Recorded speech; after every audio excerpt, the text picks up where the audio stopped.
some people in the Free State were trying to form a political party. Have you managed to establish just the extent of the damage that they've caused or the extent of their program? They will not cause any damage to the EFF. You see, the EFF, unlike COPE, it was found on ideology and not on personality count. It was not found because people lost their conference and they won position and therefore they created an alternative organization to give themselves positions. So, for as long as the ideology remains intact, you can't cause damage. People are saying, but these are the people who are leading the struggle to give us our land back. These are the people who are leading the struggle to ensure that the mining communities benefit from the mines. In all those accusations, they don't say we've abandoned the struggle for the land. They don't say we've abandoned the struggle for nationalization of mines and benefiting of communities. The EFF PCTs have all met. RCTs are meeting. In Tshwane, yesterday I was getting a report, 2 to 3 land have been occupied by our people in Free State. Very clear program led by the EFF on land occupation and all those type of things. A revolution will never be televised. So our structures are well focused on the program of the organization and not concentrating on this shenanigans which are not going to take the organization anywhere. So where we are now, we don't have any doubt that there is any damage to cost. Remember, before the National People's Assembly of the EFF, we've heard of other parties being formed in Free State, unions being formed and all manner of things. Yet they've never found any ground. Till today, we don't know what happened to those gospels of parties being formed and breakaways from the EFF. My sister, to form a political party is not a mampe papa. It's not mama give me a pap. It's not a child's play. So I wish them well. They must go and form a party. Many of them, their wives will divorce them. Many of them, their husbands will divorce them because you take money for the milk of children and invest in this thing. It all depends on who you are. People will have to know who are you, what you stand for. Can they buy into that agenda for them to invest both their human capital and financial resources into such a project? I can go and sleep at home even if I resign tomorrow.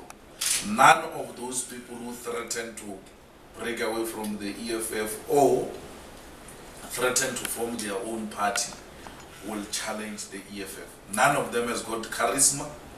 None of them has got the necessary organizational experience. None of them has ever led a national project in their lives.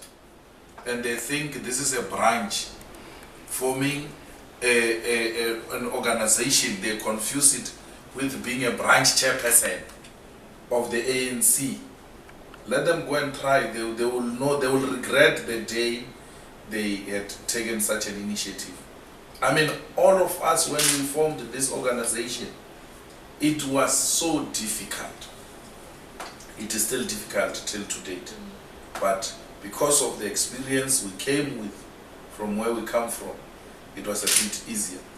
Some of these people who are taking us to the media and accusing us of all manner of things, actually they were in a national conference for the first time in their lives.